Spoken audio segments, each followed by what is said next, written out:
नहीं है, हम लोग तो सड़क वाले हैं। और एक ही बात कहूंगा कि सड़क पर साथ में, ताकि संसद में इतिहास रखा जा सके और कहा जा सके कि सड़क से हिंदू आधारशिला रखी गई। इसीलिए कहूंगा और मेरे साथ बोलिएगा कि ना कोई दूरी ना कोई खाई, हिंदू हिंदू हिंदू हिंदू। इधर से मैंने कहा, उधर से तूने आवाज लगाई, हिंदू हिंदू हिंदू और ना कोई दूरी ना कोई खाई। श्री राम, जाति पाति की करो विदाई, हिंदू हिंदू हिंदू हिंदू हिंदू हिंदू। इधर से मैंने कहा, उधर से तूने आवाज लगाई, हिंदू हिंदू सन्यासी ने आवाज लगाई, हिंदू हिंदू हिंदू हिंदू। बहुत बहुत ये माँ गंगा, ये लोगों को क्या हो गया है? क्या हुआ भैया जी? माँ गंगा का पानी कितना दूषित होता जा रहा है। दूषित हो जा रहा है। आपका नाम क्या है भैया जी? मैं रॉबिन सिंह, इटावा उत्तर प्रदेश से हूँ। अच्छा, आप उत्तर प्रदेश से हैं। जी। तो गंगा माँ को आप अपनी कुछ दुखभरी कुछ बात कह रहे थे, क्या कहना चाह रहे मैं थे? माँ गंगा के दूषित जल को देख करके उनसे निवेदन कर रहा था, आपको इतना दूषित कैसे कर दिया गया, बस जी। उनसे ही मैं वार्ता कर रहा था। अच्छा जी। तो आपके क्या मतलब, आप क्या संदेश देना चाहते हैं लोगों को? मैं यहाँ लोगों के साथ, जो यहाँ पर विश्व भर से और देश भर से अन्य अन्य स्थानों से साधु संतों समेत जो भी आ रहे हैं, जी, उन जी। सभी आगंतुक श्रद्धालुओं से, संत जनों से माँ गंगा की निर्मलता और अविरलता के लिए आह्वान करने आया हूँ। जी। क्योंकि मैंने पूर्व में पूरे देश की साइकिल से परिक्रमा की है, यात्रा की है। जी। 31,000 किलोमीटर तक की दूरी उस यात्रा के दौरान मैंने तय की थी। गंगा का आपका महत्व क्या है, ये समझाइए। नदियों का क्या महत्व है? नदियाँ हमारी जीवन रेखा है।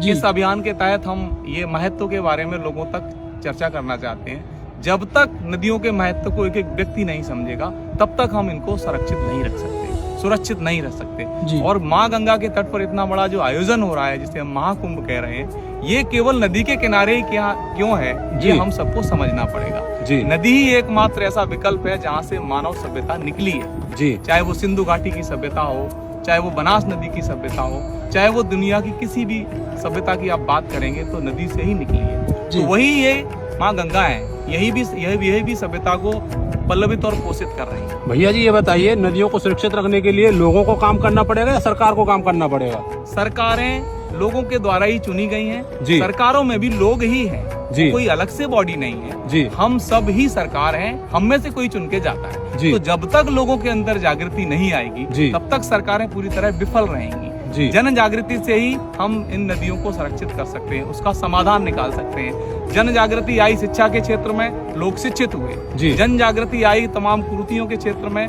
चाहे वो सती प्रथा हो, चाहे वो बाल विवाह हो। इसी तरह हम सबको जागृत होना पड़ेगा। इसी तरह हम सबको एक दूसरे के साथ पहले संवाद करना पड़ेगा, पहले चर्चा करनी पड़ेगी। नदी कितना जरूरी है, जंगल कितना जरूरी है, शुद्ध भोजन कितना जरूरी है। जल, प्राणवायु, जल और अन्न, इन तीनों को वेदों में रत्न कहा गया है। जी। अपने इन रत्नों को अपने जीवन के साथ कैसे हम जोड़ें, कैसे उनकी महत्वता को समझें, इस बात को जब तक हम चर्चा में नहीं लाएंगे, तब तक समाधान नहीं आ सकता। जी। तो ये गंगा माँ सुरक्षित कैसे होंगी हमारी? हम सबको मिलकर के इनके अंदर किसी भी तरह की गंदगी को नहीं डालना है। जी। किसी भी तरह के केमिकल युक्त उत्पादों को हमें उपयोग में नहीं लाना है। साबुन शैम्पू से हम जो नहाते हैं, और जो शहर का जो सीवेज है वो नदियों की तरफ न मोड़ करके उसका रूट बदला जाए, इस पर हम सबको प्रयास करना पड़ेगा। भैया जी ये बताइए, अगर ये गंगा जी इसी प्रकार से मैली होती रही तो आने वाले भविष्य में इसका क्या रहेगा? तो हमारा जीवन ही नहीं रहेगा। जी। हमारी जो अगली पीढ़ी है उसके लिए हम जल सुगमता से कैसे उपलब्ध कराएं, ये भी हमारी जिम्मेदारी है। जी। हमें उस जिम्मेदारी का निर्वहन भी करना है, और ये हमारी आवश्यकता भी है। जल हमारी प्राथमिक आवश्यकता है। जल से ही सृजन और पोषण होता है, ये हम सबको करना ही पड़ेगा। जी। तो आप कितने सालों से इस पर काम कर रहे हैं? पिछले 10 सालों से हम इस तरह की एक्टिविटीज को कर रहे थे, लेकिन सीधे अगर कहें तो 6 अक्टूबर 2022 से लेकर के अब निरंतर इस कार्य को करने में लोगों से सहभागिता करा रहे हैं। भैया जी इस जागरूकता के लिए आप कितने किलोमीटर की जो है अभी तक परिक्रमा कर चुके हैं? 1914 किलोमीटर की पैदल यात्रा हुई थी। जी। चंबल यमुना संगम इटावा उत्तर प्रदेश से, और फिर वापस दूसरे छोर से आकर के उसको वहीं पूरा किया था। जी। तो दोस्तों आप इस वीडियो को शेयर जरूर कीजिएगा ताकि भैया का प्रचार जन जन तक पहुंच सके। बहुत ही अच्छा संदेश भैया दे रहे हैं, 10 सालों से लगातार लगे हुए हैं। मेरा आपसे हाथ जोड़ के निवेदन है आप इस वीडियो को ज्यादा से ज्यादा शेयर यहाँ जो कीजिएगा। हमारे गांव की चमारिन होती थी, वो दाई होती थी, सभी की माँ होती थी पूरे गांव, जी और बड़े फक्र से कहती थी मैंने तुम्हारे गले में हाथ डाला था जब तुम पैदा हुए थे। तो समझने की बात यह है कि हमारे यहाँ समाज एक दूसरे के ऊपर नहीं खड़ा था, कोई एक दूसरे के ऊपर नहीं था, सब एक दूसरे के सहारे और एक दूसरे के पूरक थे। ये जाति प्रथा को बदनाम करने की साजिश विधर्मियों के द्वारा की गई और एक दूसरे को लड़ाने के उपयोग में किया गया। और आज जाति का उपयोग नेता कर रहे हैं जो जातियों के आधार पे वोट मांगते हैं और समाज को विखंडित कर रहे हैं। बहुत सुंदर। जाति ऐसे थी जैसे 5 उंगलियां हैं और 5 और 5 ऐसे गुथ जाती है और समाज बनता है। समाज को तोड़ने की आवश्यकता उन नेताओं को थी जिनको वोट लेकर के अपनी सरकार बनानी थी। जाति बुरी नहीं थी, जातिवाद बुरा है। जाति बुरी नहीं थी। आज ये कहते हैं कि जाति में वोट दो और शादी कहीं भी कर लो। नहीं, शादी आपको अपने व्यवसायी से करनी थी। क्यों? क्योंकि बेटी अपने बाप को व्यवसाय करते हुए देखे रहती, तो उसको ज्ञान था कि हमारे पति को क्या आवश्यकता है। इसलिए जाति में करनी थी शादी, जिससे लड़की भी उस संस्कारों से युक्त हो जो पुरुष की आवश्यकता है। अधिकारी की पुत्री अधिकारी पति के साथ अच्छे से रह लेती है। इसी तरह से आज भी देखो ये विभाजन है। तो जाति व्यवसाय का आधार था, जाति शादी का आधार था, जिसको आज तोड़ करके राजनीति हो रही है। बाबू, जाति बुरा नहीं है। जाति से कोई एक दूसरे की जाति को देख के हत्या नहीं करता था जी। कोई एक दूसरे को लाठी से खदेड़ के मारता नहीं था। एक दूसरे के बिना किसी का काम नहीं चलता था। सबके अपने काची थे, सबके अपने पटेल थे, सबके अपने यादव थे, सबके अपने चमार थे, सबके अपने पंडित थे, सबके अपने ठाकुर थे। सबका अपना अपना एक गुम्फन था जो एक दूसरे को सहायता करके सुख पूर्वक रहते थे। मत बदनाम करो जाति व्यवस्था को, जानो तो सही आज कर क्या रहे हो। यही है जाति का आधार। क्या पार्टियों ने जाति का आधार नहीं बना दिया? वोट देना। बिल्कुल सत्य बात। बदनाम कर रहे हो जातियों को और खुद कर रहे हो राजनीति। बहुत सुंदर। हर हर गंगा। जय। तो इतने सुंदर विचार आपको और कहीं देखने को नहीं मिले होंगे जातिवाद पर। बहुत ही सुंदर विचार रखे महाराज जी ने, दिल गदगद कर दिया है। बहुत बड़ा समझा आपसे निवेदन यही है आप इस वीडियो को शेयर करें ताकि सत्य सनातन तक ये वीडियो पहुंच सके, लोगों तक ये वीडियो पहुंच सके। और जातिवाद पर महाराज जी ने जो अपने व्याख्या रखी है, विचार रखे हैं, वो जन जन तक जा सके। सभी को जय श्री कृष्ण। आज आपसे सबसे पहला मेरा जो सवाल ये है कि जो साधु संत होते हैं, बहुत से साधु संत तो अपना पूरा हाथ ऊपर खड़ा करके तपस्या करते हैं, ईश्वरी होकर के तपस्या करते हैं या फिर अन्य तरह से तपस्या करते हैं, तो उससे जो है लोगों का कल्याण कैसे होता है? जी, पहले तो हमारा पूरा भारतवासी माताओं को नमस्कार और राम राम, उनके चरणों में छू के प्रणाम और 88,000 ऋषियों को दंडवत प्रणाम और सभी देवताओं को और गुरुजनों को, गुरुदेव को जय श्री राम। प्रयागराज महाराज की जय हो। आपका क्वेश्चन ये है कि लोग साधना करते तो उसको क्या फल मिलता है? जी महाराज जी। देखिए, जैसे साधना ब्रह्म ऋषि हुए, वाल्मीकि हुए, जी तो तपस्या करी तो उनको फल कैसे मिला और संसार के हित के लिए क्या, यही आपका क्वेश्चन है? जी जी। तो एक उदाहरण देता हूँ संसार के हित के ऊपर से कि एक नाचने वाले हीरोइन है जी जी। तो पब्लिक को रिझाने के लिए कौन सा गाना और कौन सा कपड़ा पहनना है, कौन सा कमर झुकाना है और कितना मेकअप करनी है। सिर्फ पति के लिए नहीं श्रृंगार करती, न कमर झुकाती, न आंख मारती है, न मुस्कुराती है, न उठलाली लगाती है। जी महाराज। ये अब सिर्फ पब्लिक सिटी के लिए लगाती है कि लोग मुझे फॉलो करें जी। और लोग मुझे कुछ पैसे भी दे। फॉलो करेंगे तो पैसे मिलेगी। जी महाराज। 1 लाख 1 करोड़ मिलेंगे, 1 अरब मिल जाएगा। जी। तो जैसे वाली कपड़े छोटे बड़े पहन कर नाचती है, चाहे वो चड्डी बनियान पर नाचे, चाहे बिना कपड़ों को नाचे, वो पब्लिक को रिझाने के लिए है। जी। ऐसे साधु संत एक पांव कोई खड़ा है, कोई एक हाथ किया है, कोई जौ जमाया, कोई लेटा है, कोई निगोट पर है, कोई बिना निगोट का है। जी महाराज। ये पब्लिक रूपी परमात्मा को रिझाने के लिए साधना होती है। साधना करने से क्या होता है, जैसे उनके मुख से शब्द जी महाराज। वो सत्य होते हैं। जैसे वाल्मीकि अनपढ़ थे और गंवार थे, शादी हो गई थी और डाकूपना करते थे। नारद मुनि जैसे भक्त को, संत को भी पकड़ लिया था जी। तो वो अनपढ़ राम मिला जी। तो उन्होंने उल्टा नाम जपत जग जाना, वाल्मीकि भय ब्रह्म समाना। तो नारद मुनि के आशीर्वाद से वाल्मीकि जी ने तप किया जी। और तप किया तो ब्रह्मा जी प्रकट हो गए। जी महाराज। अब ब्रह्मा जी प्रकट हो गए तो वो ब्रह्मा जी को कैसे प्रकट किए, कभी एक पांव पर खड़ा होके, तो कभी कमर झुका के, तो कभी मुस्कुरा, कभी कैसे तो कभी कैसे, कोई पता नहीं। जी।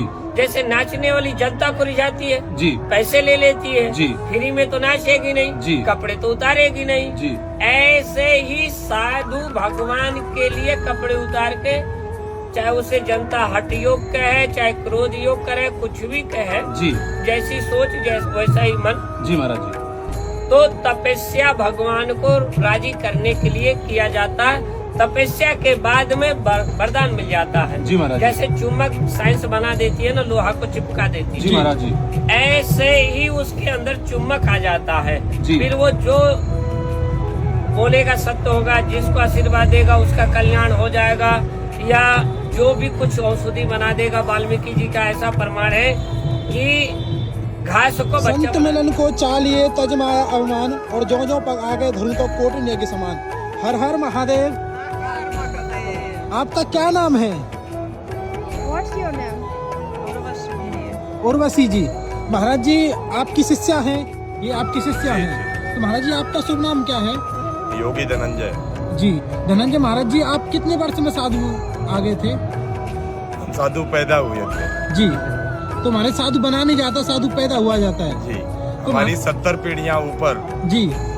साधु प्रवृत्ति में रही हैं। जी। और हमारे पास पैतृक और गुरु का दिया हुआ दोनों तरह के आश्रम है। जी महाराज जी। तो हमें महाराज जी वंश परंपरा से भी हमें आश्रम मिले हुए हैं। जी। जिसमें हमारे 10 लाख शिष्य हैं। जी। और हमें गुरु से भी मिले हुए हैं। जी। जिसमें हमारे लाखों शिष्य देश विदेश में हैं। जी महाराज जी। मैं आपकी बगल में विदेशी शिष्य देख रहा हूँ, ये महाराज जी आपसे कैसे जुड़े हैं? ये आपसे ये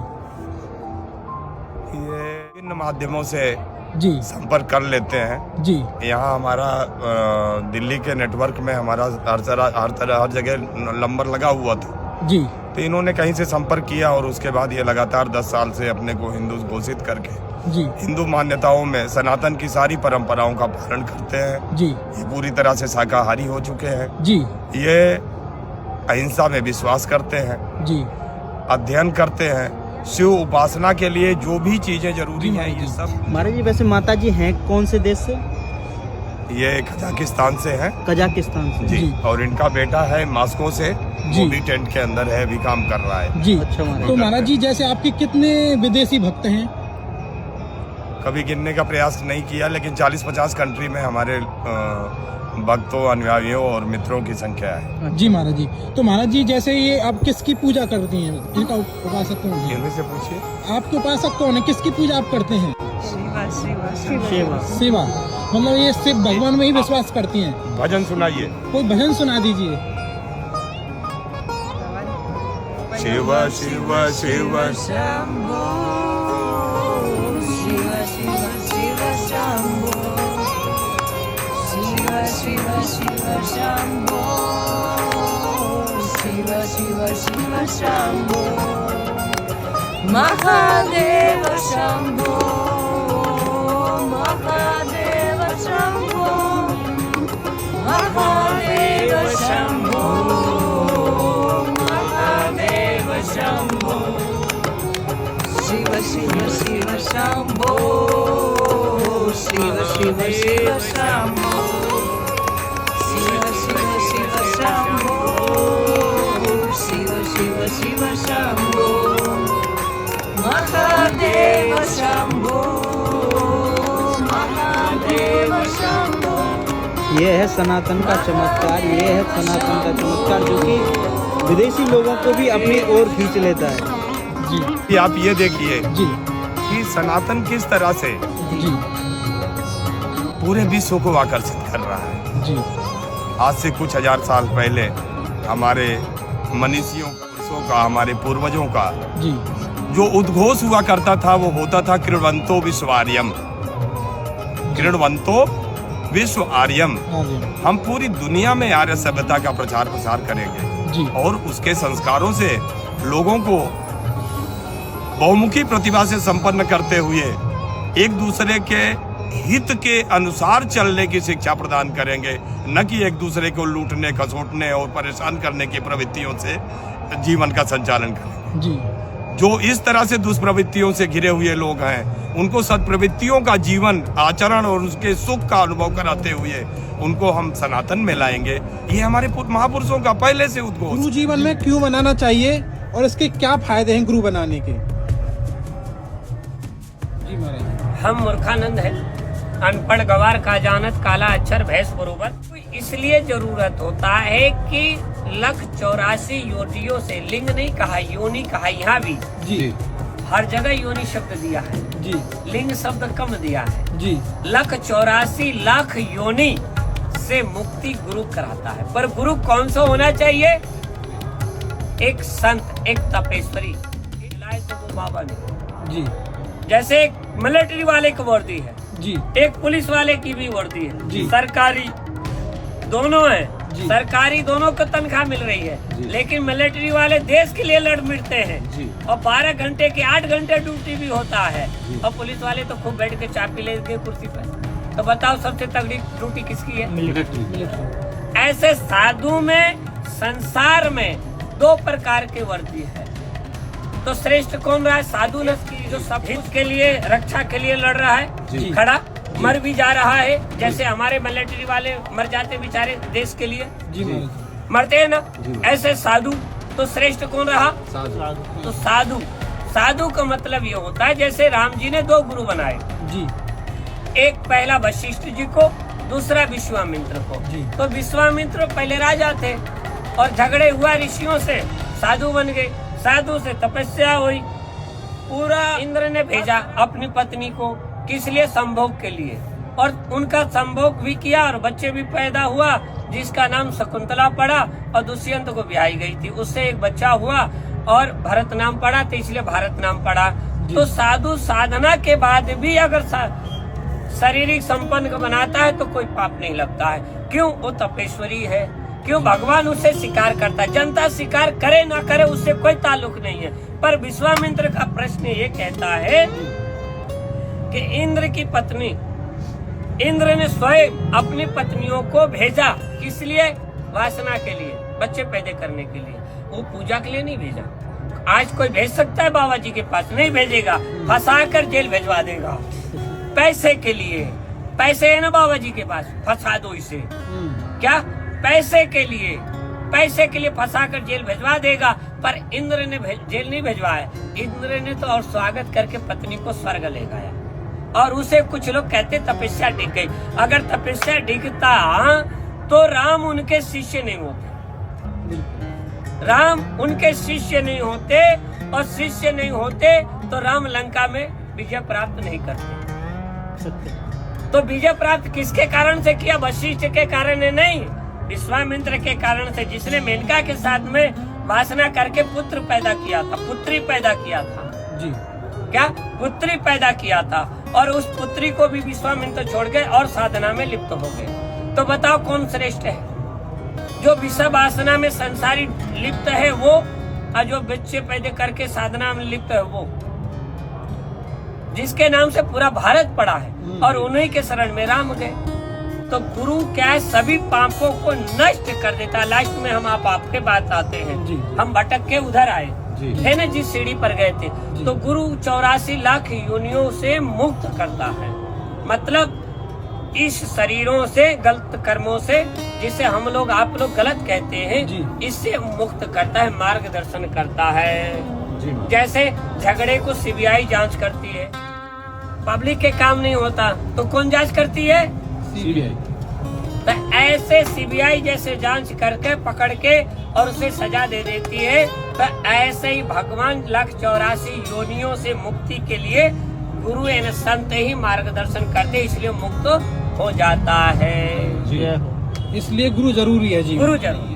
तो गुरु के जैसे बिना नौका के उस पार उतर नहीं सकते जी। और आप तैरना भी नहीं जानते और तैरेंगे छोटी नदी को। सागर तो बहुत बड़ा चीज होता है, बड़ा चीज होता है। नदी तो छोटे का नाम है, सागर तो बहुत बड़ा चीज है। पर सागर को नौका भी पार उतारेगी तो एक नदी को, लेकिन सागर में तो नौका भी नहीं था लगा सकती कि कितनी दूर। वाह जी जी। इसलिए इस जगरूपी भवसागर से अगर तरना है तो गुरु बनना जी। क्या नाम है आपका? मेरा नाम है सखी प्रेमलता। सखी प्रेमलता जी। तो ये आपका स्वरूप कौन सा है महाराज जी? आपने साड़ी पहन रखी है। जी जी, ये हमारा स्वरूप बांके बिहारी जी के लिए है। अच्छा जी, बांके बिहारी जी से मिलने के लिए एक बार भगवान भोलेनाथ ने भी इस स्वरूप को धारण किया था। अरे वाह, तो आपका ये स्वरूप सखी स्वरूप है जी, भोले जी। बाबा का स्वरूप है। जी जी। तो महाराज जी आप कितने वर्षों में इस रूप में आ गए थे? मेरे को आज ठीक 12 साल हो चुके हैं। अच्छा 12 साल। 12 साल पहले इसी कुंभ से हमने दीक्षा लेकर के लौट के इसी कुंभ में हमने आके स्नान किया। अरे वाह, क्या बात है। तो महाराज जी आप ये बताइए, तो आप किन्नर भी हैं? जी तो आप सखी रूप में आ गए हैं? जी, ऐसा है, मैंने अपने समाज को त्याग करके जी भगवान को अपनाया। अरे वाह। मैंने इस संसार में भटकना, ताली ठोकना जी और इधर उधर से मांगना अच्छा नहीं समझा। जी। इसलिए मैंने भगवान से प्रेम करके उनकी सखी बन गई। अरे वाह। तो महाराज जी आपने मतलब वो सब त्याग दिया, आप सिर्फ भगवान का भजन करते हैं? जी, जी। तो आप अपना जो काम है आपका वो काम नहीं करते? नहीं, अच्छा। हम केवल भगवान के भजन गाते हैं। जी। कोई भी करवाइए, कोई भी गवाइए। अच्छा। कहीं भी जा करके हम किसी भी मंदिर में नृत्य करते हैं जी। कान्हा जी के भजन गाते हैं जी। और सब लोगों को रिझाते हैं। जी महाराज जी, एक सवाल रहेगा, आप किन्नर हैं, किन्नर कभी झूठ नहीं बोलते हैं। आपको 12 साल हो गए इस स्वरूप में, कभी भगवान कृष्ण ने आपको दर्शन दिए? सच बताइए। एक बार। सत्य? जी सत्य बात है जी। तो बताइए कैसे दिए दर्शन? मेरे को, मैं सुख सागर पढ़ करके जी। जो श्रीमद् भागवत कथा की सार होती है जी, उसको पढ़ा। करीब मैंने 1.25 महीने उसको अध्ययन किया। अच्छा। 1.25 महीने बाद मैं अध्ययन करने के बाद में आ गई जी।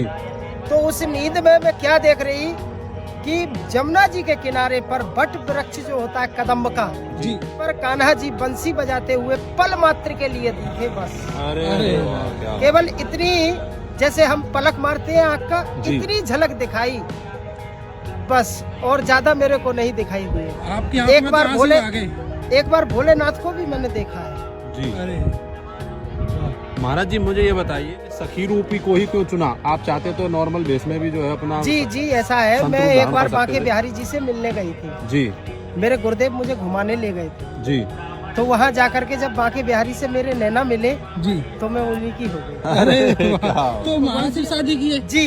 अच्छा, तो ये मंगल सूत्र आपने पहन रखा वो है? उन्हीं का है, अच्छा, कृष्ण ये जी का। कृष्ण भगवान को जो मांग आपने भर रखी ये है, कृष्ण जी ये के एक बार लिए। दिखाएंगे? ये नतनी भगवान के लिए है। ये देखिए, ये मांग भरी हुई है। अरे वाह, ये सब होता है श्रृंगार अद्भुत उन्हीं के लिए प्रेम। करते ये अद्भुत प्रेम है आपका। जी भगवान। तो भगवान कृष्ण के ही उसमें रमे हुए हाँ, हो। मेरे को भरोसा है जी।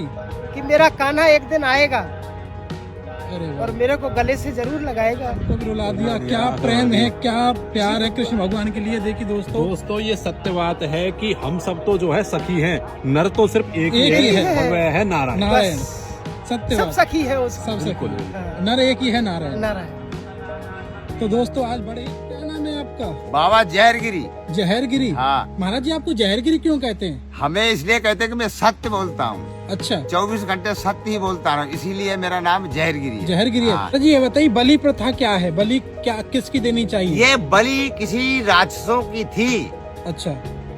इंसानों के लिए नहीं थी। अच्छा। ये जिसने भी प्रथा चलाई है वो राक्षसों की थी, अच्छा। देवताओं को नहीं दिया था। अच्छा।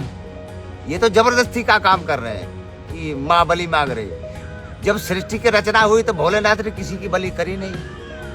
2.5 जात भेजी थी पृथ्वी, उसमें किसकी बलि देते? तीसरा तो था ही नहीं। जात तो 2.5 थी, बलि किसकी देते?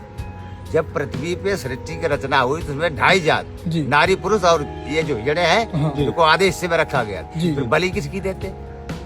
2.5 तो उनने पृथ्वी पे पैदा ही किया, ये कहाँ से आए? अच्छा अब इतिहास बताओ ना, गीता कहाँ कह रही है कि ये सब आए थे? कहाँ से आए तुम? अच्छा ढाई तो परमात्मा ने भेजे थे। तो बलि देना पाप है? पाप, बिल्कुल महापाप। कहाँ से लाए तुम? ढाई जात तो पृथ्वी पे भेजी और तीसरी कहाँ से आई? किसकी बलि दे रहे हो आप? सत्य बात है महाराज। ये बताइए मांस मदिरा खाना, किसी को काट के खाना, महापाप, महापाप। किसी के शरीर को दुख देना महापाप।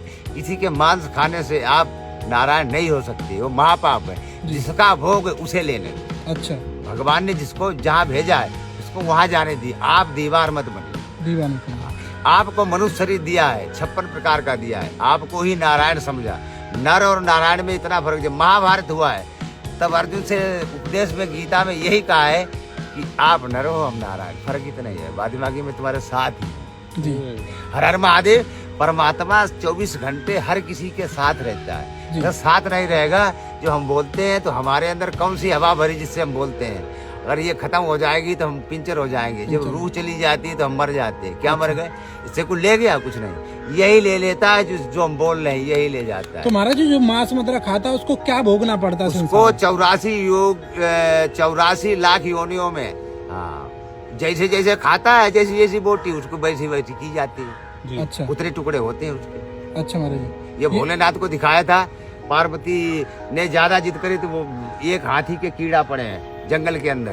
तो पार्वती बोले भोलेनाथ तुम कितने धर्मी हो? बोले हमने क्या किया? बोले देखो ऐसे ऐसे देखो पड़े, तुम कह रहे हम दुनिया खबर लेते। बोले बता नारायणी। बोले हाथी पड़े, इसके कीड़े पड़े। बोले सुन, तो यही पूछने आए मृतलोक में। मृतलोक में यहाँ कोई काम है, मृतलोक में तीसरा कुछ नहीं है। तू जिद कर रही है कि दिखा दे, मैं दिखा रहा हूँ। देख ये हाथी पड़ा, इसके उसके करोड़ों कीड़े पड़े। क्यों? वहाँ मारने वाला तो कोई है ही नहीं। तो पूर्व जन्म का था मछुआरा वो। छोटी छोटी मछली, छोटी छोटी जाल में जितनी हजारों रोज खाता था, हजारों। तो कीड़े इकट्ठे हो गए करोड़ों। तो बोले पार्वती ये करोड़ों इकट्ठे होके बदला ले रहे हैं। क्या बात है? हर हर महादेव। टिक टिक टिक टिक टिक टिक टिक टिक टिक टिक। वो कीड़े धीरे धीरे अपना अपना बदला ले रहे हैं। क्या बात है? महादेव बोले कि ये हम इसमें दवाई नहीं दे सकते नारायणी, वहाँ करोड़ों बच्चों का कत्ल हुआ है। तो वो अपना टिक टिक टिक बदला ले रहे हैं। बदला ले रहे हैं। टिक टिक टिक ऐसे ही लोगों से टिक टिक टिक टिक करके अपना एक एक करके बदला ले रहे हैं। तो ऐसी बात मत कहा कर बार बार। बोले बाबा सही करे। बोले सही नहीं, मैं मृत लोक में इसीलिए तेरे को घुमाने नहीं लाता। यहाँ करना और भरना और कुछ नहीं नारायण। इन हाथ से जो करोगे वही मिलना है। क्या बात है भैया? क्या महाराज जी जैसा राइट क्वेश्चन मेरा। हर हर महादेव। हर हर महादेव। महाराज जी जैसे अब कलयुग आने वाला है, तो इस कलयुग का अंत होगा या कलयुग पूरा आएगा? अरे यो थोड़े टाइम रह गया। मैं तो बरसों से इंतजार कर रहा हूँ। मेरे को 20 वर्ष हो गए इंतजार करते करते जी। ये बहुत ज्यादा 2 साल चल सकता है। 2 साल था दुनिया पे कितने आए कितने। मैं बोलता हूँ, मेरा नाम जहरीगिरी, इंटरनेट पे डालिए आप। मैं स्वत बोलता हूँ। मेरे ज्ञानानंदपुरी महाराज जी 110 वर्ष के आयु में अपनी समाधि लेके। महाराज जी हमारे देश को हिंदू राष्ट्र बनाना है और जात पात को कैसे हम विदा करें? पहले सभी भारतवासियों सनातन 88,000 ऋषियों को हमारा सादर प्रणाम और भारत की माताओं को प्रणाम चरणों में। और अगर भारत को आगे बढ़ाना है तो भगवान श्री कृष्ण ने गीता में एक अर्जुन को सुनाए कि जन्मते जाए शूद्रते। जन्मते संसार में सभी शूद्र है। जैसे भगवान रामचरितमानस में दिए हैं कि तापस भेष मन उदासी 14 बरस राम वनवासी। 14 बरस में सभी शूद्रों के और कहीं जात पात नहीं किए और एकता का संदेशा भगवान ने लिख कर गए। तो हम सबको एकता करना चाहिए। जैसे राम जी ने 14 बरस के वन में सेबरी की जूठी बेर खाई। पुरुष मतभेद छोड़े तब जाके हिंदू राष्ट्र भी बनेगा और हमारे भारतीय जगत गुरु बनने का उपाधि होगा। पहले था भारत जगत गुरु, खत्म हो गया, दब गया। जैसे मान लो कि धर्म को नष्ट कर दिया गया। जैसे भागवत में ज्ञान वैराग बुढ़े हो गए थे तो उसको जवान करने के लिए श्रीमद् भागवत की उत्पत्ति हुई। ऐसे अभी हमें भारत में कई ऐसे ज्ञान वैराग रूपी सो रहे हैं जाति पात के लेकर। तो इनको जगाना है, जवान करना है। तो थोड़ा से माध्यम हमें मिला है योगी मोदी का। तो योगी जी ने और मोदी जी ने इन भगवा को आकाश में लहराया है, अभी जागा है। जैसे मुगलों ने, अंग्रेजों ने इन धर्मों को और बुद्ध ने हिंदू संस्कृति को कर दिया था। जी महाराज जी। बुद्धम गच्छामिन समर्प्यामि। पूरे भारत में बुद्ध हो गया था तो बुद्ध के बाद में श्री आदि गुरु शंकराचार्य जी महापुरुष दक्षिण भारत में जन्म अवतरित लेकर और 12 ज्योतिर्लिंग के संस्कृति को जगाया है जी। और जगाने के बाद में जब हिंदू जागा है जी, जब हिंदू जागा है, ये हमारे पास प्रमाण है आदि गुरु शंकराचार्य, और शंकराचार्य की पदवी वहीं से चली है जी। ये कलयुग की बात है। तो हमारे कहने का तात्पर्य है कि जन्मते जाए शूद्र थे, हम सभी शूद्रों को गले लगाएं जैसे राम जी ने लगाया, जैसे श्री कृष्ण ने कुबरी को लगाया।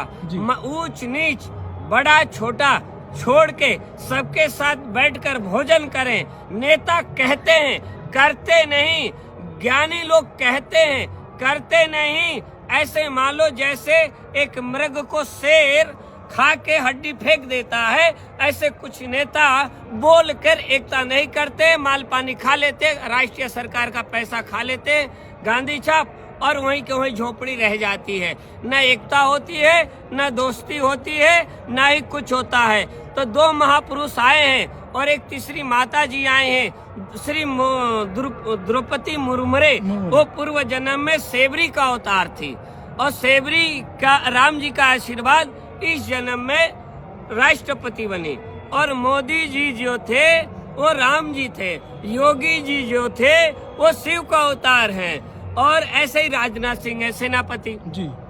तो ये 5 पांडव आ गए हैं धर्म के ध्वजा फहराने के लिए। जैसे सुभाष चंद्र बोस आए थे अंग्रेजों के लिए, देवी के रूप में अहिल्याबाई आई थी, ऐसे ही ये भी आए हैं हिंदू राष्ट्र को बनाने के लिए, देश की रक्षा के लिए, और हम सब हिंदुओं को एकता करने के लिए। कुछ हिंदू हैं कायर जो और धन खा के भाग जाते हैं, हिंदू को काटने में लगा हुआ है, और योगी मोदी का भी विरोध करता है। ऐसे हिंदू कायरों को और ऐसे मुगलों को, जैसे मुगल हैं भारत का नमक खाते हैं, भारत की रोटी खाते हैं, भारत में दफन हो जाते हैं, गुण पाकिस्तान के गाते हैं, ऐसे कायर मुस्लिम को और कायर हिंदुओं को भारत में रहना नहीं चाहिए और मोदी योगी का साथ देना चाहिए। तो एकता बनेगी, जगत गुरु बनेगा भारत, और हिंदू राष्ट्र बनेगा। अभी हिंदू राष्ट्र तो था और रहेगा और होगा, लेकिन सब जाति एक होगा। जैसे गीता में अर्जुन को कृष्ण ने कहा जन्मते जाए शूद्र थे। तो ये 2 पग चिन्हों को पूरे कथावाचकों को कह रहा हूँ कि ये शब्द को पूरा विश्व में फैलाई जा और करके दिखाएं, तब मैं मानूंगा ये कथावाचक है। और नहीं तो बोलना तो नेताओं को भी आता है, तेरी बाथरूम बनवा दूंगा, पैसे खा के रह जाते हैं, गरीब रह जाते हैं। जी महाराज जी, जो आप नाम जप कर रहे हैं, इसका फायदा क्या, हमें इससे हमको मिलेगा क्या? तुलसीदास जी गोस्वामी कह रहे हैं रामचरितमानस में कि सुमेरे पवन सुत पावन नामू, अपने वश करे राखे रामू। प्रभु को नाम मात्र से बस में किया जा सकता है। कि कोई कहे राम राम राम, कृष्ण कृष्ण कृष्ण, कोई कहे कि हमें छैल छबीले भगवान चाहिए तो कह रहे हैं कि छैल छबीले वृंदावन में लीजिए, कोई कह रहे हैं भोलेनाथ चाहिए हमें तो बैरागी तो हैं कैलाश में विराजमान, कोई कह रहे हैं हमें माया पुरुषोत्तम चाहिए तो अयोध्या में निवासी है। जैसे वो कोई चाहे हमारे धर्म में ले सकता है, और प्रभु को नाम मात्र से ही बस में किया जा सकता है। ऐसी कोई वस्तु नहीं है जो आपके पास ना हो नाम मात्र में। किसी के पास, प्रभु के पास करो, गुरु के पास करो शरणागति, हर चीज मिलेगी। क्या नहीं मिलेगा, अपना अनुभव कह रहा हूँ कि इतना बोर हो जाओगे, कहने लग जाओगे बस प्रभु बस अब मत दीजिए। इतनी नाम की महिमा है हमारे भारत में। महाराज भगवान है ही नहीं। हाँ, कौन कहता है भगवान नहीं है? हमारे पास लाइए, कहाँ पे लोग हैं। अच्छा, तो एक समय की बात है कि संसारिक लोग गए एक संत के पास, उनसे पूछा कि कोई भगवान नहीं है, ये संत हैं, इस समय ऐसे ही व्यतीत कर रहे हैं, कोई भगवान है। संत को क्रोध आ गया, पर यह है कि संत तो मक्खन की तरह होते हैं जो पिघल जाते हैं, कोई नहीं। तो उन्होंने कहा कि हर बार कहें कि कोई भगवान नहीं है, उन्हें गुस्सा आ गया संत को, तो एक थप्पड़ मार दिया उन्होंने। तो उन्होंने कहा कि तुमने मुझे थप्पड़ क्यों मारा, क्यों ये चीज ऐसे क्यों दुर्व्यवहार किया? तो उन्होंने कहा कि थप्पड़ ही तो मारा है और क्या किया है? नहीं, मुझे दर्द हो रहा है बहुत। ये कोई कहाँ दर्द हो रहा है, हमें तो दिखता नहीं है। तो उन्होंने कहा कि दर्द भी कोई दिखने की बात चीज है। तो उन्होंने कहा कि हम क्या कह रहे थे जब से कि भगवान भी कोई दिखने की चीज नहीं है, क्योंकि जिसने गुड़ खाया है उसे ही पता है कि मीठे का क्या स्वाद है, और जो मिर्च खावे उसे क्या पता कि मिर्च का स्वाद मिर्च का ही होता है ना। तो ऐसे ही हमें गुड़ का स्वाद लग गया है, और संसार ने मिर्च खाई है तो हमें क्या लेना मिर्च वालों से। अरे क्या बात है, बहुत सुंदर जवाब दिया महाराज जी। एक चीज और बताइए बताइए, आजकल के जो बच्चे हैं अपनी माता पिता की सेवा क्यों नहीं करें, मतलब पाश्चात्य संस्कृति की तरफ क्यों दौड़ रहे हैं वो? कि देखो संसारिक लोग हैं वो सिखाएंगे ABCD और खाना पीना उल्टा सीधा, संस्कारी भोजन, संस्कार नहीं दे पा रहे, क्योंकि वो क्या में आधर्म पे चल रहे हैं कि बच्चे को समय नहीं दे रहे कि बच्चे तुम्हारी इच्छा क्या है, तुम किस तरफ बढ़ना चाहते हो। अपने जो क्या कहते हैं आजकल की दुनिया में ये फोन चल गए हैं, उसमें ही लगे रहते हैं दिन भर, और क्या में बच्चे को नहीं पूछ पाते। बच्चा गलत कार्य करने लग जाते हैं तो कहने लग जाते हैं महाराज जी हमारे बच्चे ने ये कर दिया, कौन सा ग्रह चल रहा है। अरे जिसे अपने प्रभु पे क्या में भरोसा हो उसे ग्रहों की कोई सेवा करने की आवश्यकता नहीं है। जिस प्रकार ये है कोई वृक्ष है, वृक्ष में अनेक पेड़ लग रहे हैं, अनेक पत्ते लग रहे हैं, तो पत्ते करने की पत्तों में पानी देने की आवश्यकता नहीं है, जड़ में ही पानी दे दो, सामर्थ्य नहीं किसी पत्ते को सूख जाए। तो इसीलिए हमें बच्चों को अच्छे संस्कार देना चाहिए, क्योंकि बच्चे के अंदर भी एक बच्चा है, वो क्या है मन को अच्छे संस्कार देंगे तो बच्चा जो मन होगा वो बड़ा होगा तो अच्छे संस्कार प्रकट करेगा। इसलिए हमें माता पिताओं से अनुग्रह है कि वो अपने बच्चों को ज्यादा से ज्यादा संस्कृति से जोड़ें, राम शब्द से जोड़ें, कृष्ण शब्द से जोड़ें, क्योंकि नाम की बड़ी महिमा है हमारे देश में। क्योंकि नाम की कैसे महिमा है, कोई प्रमाण है, कोई अस्तित्व है, कोई सबूत है। अस्तित्व प्रमाणम वेद प्रमाणम, हाँ हमारे पास प्रमाण है। क्योंकि हमने किसी को गाली दी भैया तो तुरंत थप्पड़ मार दिया, शब्द का प्रभाव पड़ा ना। ऐसे ही जब शब्द का थप्पड़ पड़ रहा है गाली देने के, तो राम नाम की महिमा में, कृष्ण की महिमा में, राधा की महिमा में क्यों नहीं आनंद मिल सकता भाई। तो यही है बड़ी कृपा, तुम करके तो देखो एक बार, आओ। और हम दे रहे हैं कि 1 महीने के अंदर में हम साक्षात दर्शन करवाएंगे, हमारे प्रण है। और आइए हमारी नगरी में, पर यह विश्वास सब कुछ त्याग के आना पड़ेगा, ऐसे नहीं। अच्छा महाराज जी ये बताइए, जो अपने परिवार त्यागा, कितनी वर्ष की उम्र में त्यागा, मतलब इस लाइन में कब से आए? हम 7 वर्ष की उम्र में ही त्याग दिया था हमने परिवार, क्योंकि हमारे माता पिता गुजर चुके थे बचपन में ही जी। और देखो प्रभु हमारे से कुछ लेते हैं तो देते भी हैं वो, क्योंकि वो करना निदान है। वो कुछ देते हैं, कुछ लेते हैं थोड़ा सा, पर इतना देते हैं पूरा संसार। वो अब हमारे लिए नई सृष्टि रच देंगे, नया नियम रच देंगे, क्योंकि हम भक्त हैं उनके। हम ऐसे वैसे नहीं है संसारिक लोगों की तरह भोग रहे हैं, हम भक्त हैं। वो स्वयं कह रहे हैं तुम्हारे लिए हम नियम बदल देंगे। वो इतने हैं करुणा निदान हमारे, एक बार देखो तो सही उन्हें प्रेम से। क्या वाह, बहुत सुंदर महाराज जी ऐसा प्रतीत हो रहा है जैसे सामने साक्षात बावन भगवान खड़े हो। ये सत्य है, परम सत्य है कि गंगा के किनारे कोई भी संत मिले, कहीं भी सत्संग होता हो, कोई भी प्रश्न करे, अगर उसमें हम किसी संत को कह रहे हैं कि किसी ने कैसा वस्त्र पहना, अरे इधर जाओ, किसी ने साफ वस्त्र पहन रखा, आप आइए VIP में, तो ये समझ लेना साक्षात भगवान निराश होकर जा रहे हैं। VIP हो या वैसे वस्त्र के हों, सब भगवान एक समान है। जहाँ सत्संग होता हो, वेद प्रमाणम, भागवत कृष्णा कीर्तनातः, राधा कीर्तनातः, जहाँ कृष्ण का, राधा का, राम का कीर्तन हो, वहाँ साक्षात भगवान आते हैं। ये परम सत्य है। तो आज भी भगवान है किसी न किसी रूप में, यहाँ पे जितने भी लोग हैं इसमें भगवान है, ये परम सत्य है। बिल्कुल, बहुत सुंदर। तो इसलिए कहीं भी सत्संग होता हो, कहीं भी भजन होता हो, तो हम निवेदन करेंगे अपमान ना करें किसी का भी। ये नहीं कि वस्त्र को देख के संत का अपमान ना, कोई भी प्राणी हो या कोई किसी ने पैंट शर्ट पहन रखे उसका भी अपमान ना करें। वो किस रूप में आवे, तो मुझे लगता है कि कृष्ण भगवान मुरलीधर बन के ही आएंगे। वो किसी ना किसी रूप में आ सकते, अनेक रूप आए। विष्णवे प्रभु विष्णवे, तो उनके अनेक रूप हैं। बिल्कुल सत्य कहा महाराज जी, ना जाने किस रूप में नारायण मिल जाएगा। बिल्कुल परम सत्य है।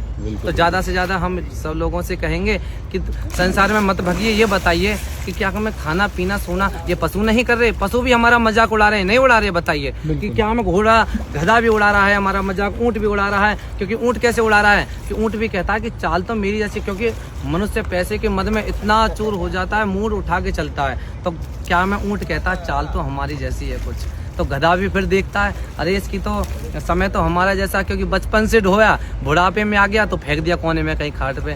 तो ऐसे गधे भी हमारी मजाक उड़ा रहा है। तो इसलिए हम पशु ना बने, क्योंकि इससे हाँ खाया जा सकता है, पिया जा सकता है। पशु भी वही कार्य कर रहे हैं, बच्चा भी, शादी उनका भी, सब कुछ हो रहा है। पर हम में क्या है, जीवस्व तत्व जिज्ञासा, उस जीव को जान सकते हैं, उस विवेक रूपी जीव को जान सकते हैं इस तन से। सत्य वचन।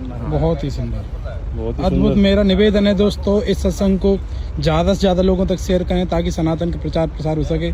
सभी को हर हर महादेव, जय गंगा मैया। और हम यही कहेंगे कि किसी को भी साक्षात दर्शन करने हो, साक्षात अनुभव लेना हो राधा रानी का, क्योंकि हम राधा के बड़े ही प्रेमी हैं, उनके भक्त हैं, इष्ट हैं हमारी राधा रानी। तो आप आइए और खूब 1 महीने के अंदर में साक्षात्कार राधा रानी की, ये हम कह रहे हैं अपने मुख से। ब्रह्म विद्या है, ब्राह्मण हैं, ऐसे नहीं कि नमो ब्राह्मण देवाय गौ ब्राह्मण हिताय च जगद्धिताय कृष्णाय गोविंदाय नमो नमः। ब्राह्मण भी एक देवता है, अपने मुखारबिंद से कह रहा है, क्योंकि मंत्र किसके अधीन है? ब्राह्मण के। तो हम ब्राह्मण हैं, और ब्राह्मण किसके? क्या मैं देवता भी मंत्रों के अधीन है? तो हम ही तो हैं जड़। तो इसलिए हम अपने मुखारबिंद से कह रहे हैं। जय श्री कृष्णा, जय श्री राधे।